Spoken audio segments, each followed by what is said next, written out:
12 રાષ્ટ્રપતિ જેલસિંહ સાહેબ આવેલા. આપણા સમય પહેલાં પહેલાં રાષ્ટ્રપતિ આવેલા બીએપી સંસ્થામાં. અહીં તો હિન્દી ભાષી એમણે પ્રવચન કર્યું. વિવેક સાગર સમય એનાઉન્સ કરતા હતા, બીજા કોઈ હતા નહીં, એટલે વિવેક સાગર એનાઉન્સ કરતા હતા. સ્ટેજ ઉપર 3 જ જણા હતા, બાપા, જેલસિંહ સાહેબ અને વિવેક સાગર સાહેબ. બીજા ડૉક્ટર નીચે કારણ કે પ્રોટોકોલ બધાય. એટલે વિવેક સાગર હિન્દીમાં બધું એનાઉન્સ કરતા હતા. પછી રાષ્ટ્રપતિ સાહેબ બોલે હિન્દીમાં સરસ. પછી બાપાને હોપ્યું માઇક, અને બાપાએ તો હિન્દી આપણે કહ્યું પ્રમુખ સાહેબ હિન્દી તો બાબા હિન્દી હે જ આવે ને રાષ્ટ્રપતિ આવ્યા હે ને ગયા હે ને 15 મિનિટ થાય ગયું, પૂરું થયું બધું. પછી સંતો મળ્યા જેલસિંહ સાહેબને, બધી વાત કરી પ્રમુખ સમાજનું કે થોડું ભણતર ઓછું આમ. ત્યારે શું બોલ્યા ખબર કે તુમ સબ છે ને લેમ્પ હે લેમ્પ, એ કરંટ હે. લો કોણ કહી ગયું ને કે પ્રમુખ સ્વામી કરંટ છે, તમે બધા લેમ્પ છો. લેમ્પ લેમ્પ હોય કરંટ હોય શું કરવાનું? ખબર પડી ગઈ કે જેલસિંહને કે આ ભલે ગમે આ પુરુષ જુદા છે. જો તો આ પુરુષ આધ્યાત્મિક માર્ગમાં ખાટી ગયા. રવિશંકર મહારાજ કહેતા કે પ્રમુખ સ્વામી યોગી બાપાએ એટલું બધું આધ્યાત્મિક સુખ ભોગ્યું છે ને કે વર્ણન થઈ શકે એવું નથી. જો આ બે કહેતા એવું રવિશંકર દાદા બે માટે કહેતા. તો આ મોટા મોટા જેટલા થઈ ગયા એ બધાને આ મહત્તાનો ખ્યાલ છે. તો એવા પુરુષ આપણને મળ્યા. આજે મહંત સાહેબ મારે તમે જુઓ તો બોલે છે બહુ ઓછું. જોયું લાંબા લાંબો પ્રવચન કેટલું હોય બાપાનું? 5 મિનિટનું વધીને વધી. અમે આફ્રિકામાં હતા ને તો ઘણી વખત પ્રશ્ન પૂછે પહેલાં આમ 4 લીટીનો, તે ઘણી આમ જ કહી દે આમ પતી ગયું. બોલો ને ના કે હા ના ના, ક્યારેક બોલે તો 2 શબ્દમાં કહી દે પતી ગયું. જો પણ કામ કેવું કર્યું જુઓ. આજ બીએપી સંસ્થામાં જે કામ થઈ રહ્યું છે એ તમે જુઓ કેટલું ઊંડાણ જાય. અને વિશેષ તો આ કે ગઈ શરદ પૂનમે બાપા એક સંકલ્પ કરેલો કે સત્સંગ દીક્ષાના 10,000 નક્કર વિદ્વાનો તૈયાર કરવા, બાળકો તૈયાર કરવા. 10,000 તો કેટલા થયા ખબર? 14,000 થઈ ગયા. અને બીજા હજી 25,000 તો લાઈનમાં છે. તો વિચાર કરો, સત્સંગ દીક્ષા સંસ્કૃતમાં લખેલો ગ્રંથ, અને એ પૂજ્ય ભદ્રેશ સ્વામીએ ગુજરાતીનું સંસ્કૃત કરેલું, એટલે કેટલું અઘરું હોય. તો એ છોકરાઓએ પાકું કર્યું. અને છેલ્લે હદ તો એ થઈ ગઈ કે એક છોકરો સુરતનો, એની ઉંમર 2 વર્ષ ને 3 મહિના છે. એટલે 2.5 વર્ષના છોકરાએ આ સંસ્કૃતમાં સત્સંગ દીક્ષા મોઢે કરી.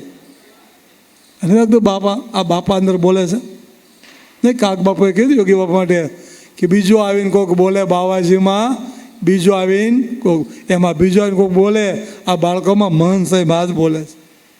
જો આપણે એક શ્લોક યાદ હતો નથી. એક શ્લોક 315 શ્લોક સિદ્ધાંત કારિકાઓ મોઢે કરવા માંડ્યા છે હવે. 562 શ્લોક. અને અત્યારે તમે જુઓ તો શિક્ષણમાં સંસ્કૃત મરજિયાત થઈ ગયું છે, કમ્પલસરી નથી. કોમન રાખો રાખો, ન રાખો તો કાંઈ ને એવું થઈ ગયું. પણ બાપાએ સંસ્કૃત ભાષાને જીવંત કરી મોહન સાહેબ મહારાજ. અને કોના દ્વારા કરી? આ ટેણીયાઓ દ્વારા.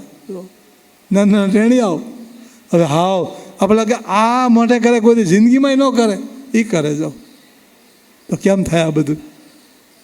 તો હે મહંત સાહેબ મહારાજ આ કાર્ય કર્યા છે અને નાનેથી શરૂ કર્યું છે.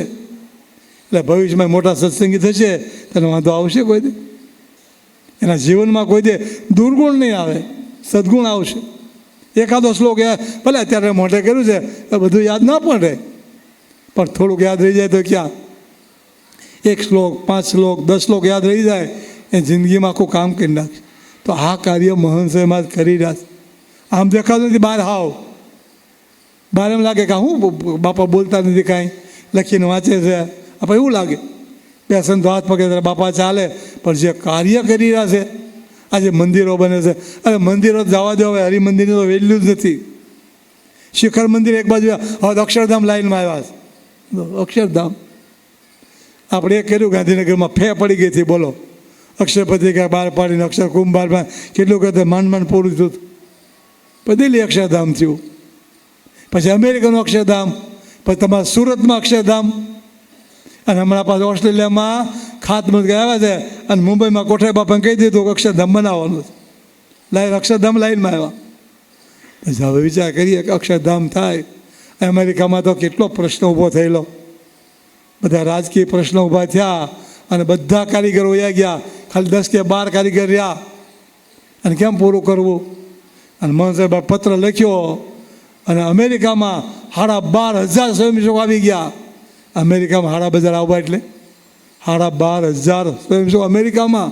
હવે અહીંયા તો આવે, અહીંયા નથી આવતા. કેટલું ભગવદ્ કીર્તન કેટલું ફર્યા તો માંડ એટલા આવ્યા. 8 દી ફર્યા એક ધારા, ત્યારે સ્વયંસેવકો માંડ આવ્યા. અમેરિકામાં એક પત્રથી આવ્યા જો.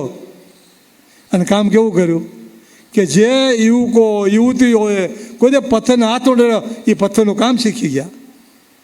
પછી છે ને અક્ષરધામનું બધું પત્યું ને, પછી ત્યાંના સંતો બધા અહીં દર્શન કરાવેલા. પછી કોઠા મને કહ્યું તમે આની ભેગા થો ને લક્ષ્મીવાડીએ, તે લક્ષ્મીવાડીમાં અત્યારે કામ ચાલે છે માર્બલનું. તો સંતો બોલવા માંડ્યા આ અમલ સારો ફલાણું. આને ક્યાંથી ખબર પડે આ બધી? અને થરવાળો કહેવાય, ના કહેવાય, ના કહેવાય, અને કુંભી કહેવાય. એ લોકો બોલવા માંડ્યા કે આ બરાબર નથી, આ પથ્થર, આ ઘડતર બરાબર નથી, આ ડિઝાઇન બરાબર નથી. એ લોકો ખબર પડવા માંડી. હવે આને પથ્થર કોઈ જોયો નથી જિંદગીમાં, એને બધી ખબર પડવા માંડી. તો જો કેવું કામ થયું. અને બાપાએ શું કીધું કે મારે 23માં અક્ષરધામ કરવું છે, કર્યું કે ન કર્યું? ને આ લોકો શું કહેતા ખબર કે 27માં થાય તો ઘણું. 27માં બાપા 23માં કરવું. અને આ સુરતને જો તારીખ આપી દીધી, સમય આપી દીધો સુરતને કે આવતી શરદપૂર્ણિમે મારે કામ પાક્કું જોઈએ, પૂરું. તારીખ પછી આપીશ, પણ લક્ષ્ય આપી દો, થઈ જાય પૂરું. જોજો ભલે ત્યાં આપણે લાગે નહીં થાય, થઈ જાય. ત્યાં તો બધા દેવતાઓ રાહ જોઈને બેઠા છે કે અમને કામ હોપો, અમને કામ હોપો. તો તમે એટલે આપણે બધા આવા પુરુષ આપણને મળ્યા છે, એને આપણે આશરે બેઠા છીએ. તો ખૂબ મોટા કામમાં આપણે કરીએ છીએ. સામે કે આપણો બહુ મોટા ધનભાગ છે. એમાં તમારો કાકડિયા પરિવાર આજે અનકોટના સહભાગી બન્યા છે. સહભાગી બન્યા એમ નહીં, પાછા બધા આવ્યા પાછા સભામાં બેઠા, એ બહુ મોટી વાત છે. તો આવી સેવા કરવાનું બળ એ આપણને અવારનવાર મળતું રહે, અને એ સેવા કરી અક્ષરધામ અધિકારી આપણે બની શકીએ. એ મહારાજ સ્વામીના ચરણોમાં પ્રાર્થના. હવે પૂજ્ય કોઠાર સાહેબ પધાર્યા છે, તો આપણે એમને સ્ટેજ ઉપર લઈ લઈએ, કારણ કે હવે એમને